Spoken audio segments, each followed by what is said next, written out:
First, though, onto the road with the Scirocco and a drive-in test report from Tony Bastable. Now, Tony went off on his merry way down to Kempton Park in search of a little horsepower. Like Passat, one of the new winds of change from Volkswagen. The Scirocco, yet another sports coupe to enter our marketplace this autumn. It's named after that scorching desert wind which blows from North Africa. Built at the Carman coach building works, the Scirocco supersedes the VW Carman gear.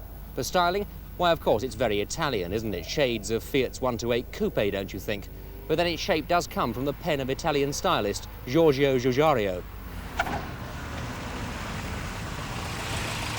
And like all new VW arrivals these days, it's front-wheel drive and it's water-cooled.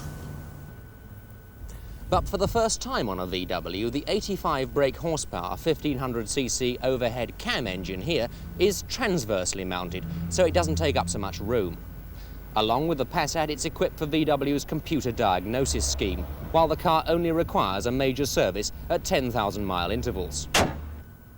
The 4 headlamp system, particularly effective. Alloy wheels, just like the Audi 80 GTs. But only a 2+2, so frankly not that much legroom in the back. Still, this isn't the sort of car you'd be buying for the rear seat passengers. You do get an opening rear tailgate. The only problem with it is it's not that easy to open, and there's a strong tendency to pull off this rubber sealing strip here at the bottom, which is in fact what I've just done. There's a very real case here for a proper handle mounted back there somewhere, or some kind of automatic opening device. Nevertheless, the luggage is all kept out of sight thanks to this useful rear parcel shelf, which as you can see goes up and down with the back door. And you can take that out and fold the back of the rear seat flat, and that will give you up to 17.5 cubic feet of luggage space. Well, the inside's comfortable enough. The seats in this very bright yellow plaid trim, well, they look quite fun. But then again, from my point of view, what I'd be worried about is just how practical they're going to turn out to be in the long run. Instrumentation, really all that you'd expect, rev counter and so on up here. Little bit sad though, down here, instead of putting in an oil pressure gauge as they might have done, they've in fact fitted an electric clock, which I don't welcome quite so much. I don't welcome this either, the gear lever. We've found that there's a great deal too much travel on it, and if you've got the seat well back, then getting into reverse or first or third are really leaning into the thing jobs. 4 gears, by the way, and we weren't happy about the pedals either. They're very close together. Unlike many foreign cars, there's nowhere to rest the clutch foot, which can be pretty wearing on a run. The accelerator pedal is situated right up there. It's quite high with respect to the brakes. It's quite difficult to get to, and it makes the business of towing and heeling almost impossible. The brakes. Servo-assisted, discs at the front, drums at the rear. But we are not the first reviewers to note the fact that that brake pedal feels very spongy indeed.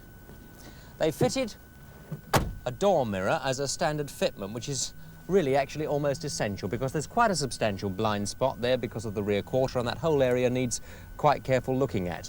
Good marks to this, the very latest in seat belts from Toric. Do you guess what's unusual? Yes, they haven't got buckles.